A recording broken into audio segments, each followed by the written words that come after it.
എനിക്ക് തോന്നുന്നു എനിക്ക് മുമ്പ് മിഥുനാണെങ്കിലും ഇപ്പം നേരത്തെ സംസാരിച്ച സാറാണെങ്കിലും പറഞ്ഞു ഏവിയേഷൻ ഒരു ഏറ്റവും സെക്യൂർ മോഡ് ഓഫ് ട്രാൻസ്പോർട്ടേഷൻ വേണം നമുക്ക് സ്റ്റാറ്റിസ്റ്റിക്കലി പറയാനായിട്ട്. കാരണം സ്റ്റാറ്റിസ്റ്റിക്സ് എടുത്ത് നോക്കിയാൽ റോഡ് ആക്സിഡൻസിനെക്കാളും മറ്റ് ആക്സിഡൻസിനെക്കാളും വളരെ സംഭവിക്കുന്നത്. നേരത്തെ പുള്ളിക്കാരൻ പറഞ്ഞൊരു സ്റ്റാറ്റിസ്റ്റിക് എന്ന് പറയുന്നത് ടേക്ക് ഓഫുകൾ നടക്കും, ലാൻഡിങ് ടേക്ക് ഓഫ് ലാൻഡിങ് ഒരു ക്രാഷാണ് നമ്മൾ പൊതുവെ കാണുന്നത്.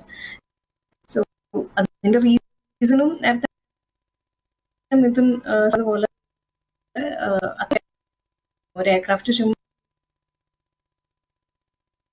ടേക്ക് ഓഫ് അതിന്റെ ചെക്സ് നടത്തി അതിന് ക്യാപ്റ്റൻസ് ഫിസിക്കലി ഇൻസ്പെക്ട് ചെയ്യണം എന്നാണ്. അതായത് പൈലറ്റ്സും AMEയുടെ ചെക്ക് കൂടാതെ ക്യാപ്റ്റനോ കോ പൈലറ്റോ ആരോ ഒരാൾ സെലക്ഷൻ നടത്തിയതിനു ശേഷമാണ് ഒരു എയർക്രാഫ്റ്റ് ടേക്ക് ഓഫ് ചെയ്യുന്നത്. ഇപ്പോഴും ഈ ഒരു ആക്സിഡന്റ് നടന്നു ഡെഫിനറ്റ്ലി വളരെ ഡിവാസ്റ്റേറ്റിംഗ് ആയിട്ടുള്ള ഒരു ഇൻസിഡന്റ് ആണ്.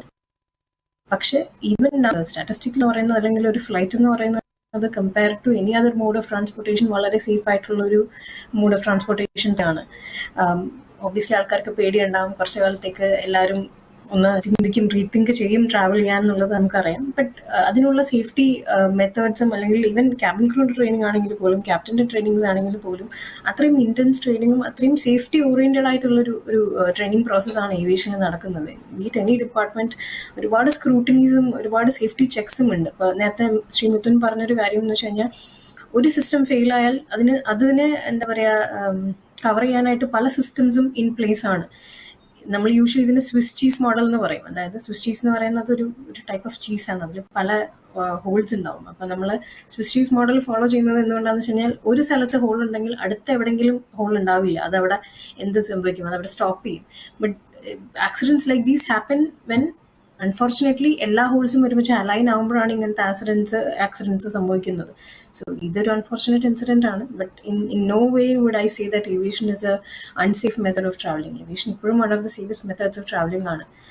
എൻ്റെ പേഴ്സണൽ ഒപ്പീനിയൻ ആണ്. And from what I know I have been flying for almost 10 years. അപ്പം ഇൻസിഡൻസ് നമുക്കും ഉണ്ടായിട്ടുണ്ട്, ബട്ട് വെരി റെയർ. ഈ 2 എഞ്ചിൻ ലോസ് എന്നൊക്കെ പറയുന്നത് വളരെ റെയർ ആയിട്ട് നടക്കുന്ന കാര്യങ്ങളാണ്. മേ ബി ഹിസ്റ്റോറിക്കലി എടുത്ത് നോക്കിയാൽ പോലും വിരലിലെണ്ണാവുന്ന തവണ മാത്രമേ ഈ ഇത്രയും സിവിയർ ആക്സിഡൻസ് ഒക്കെ ഉണ്ടാവാറുള്ളൂ. And I hope it does not happen in future. But what I have to say is please trust the aviation industry.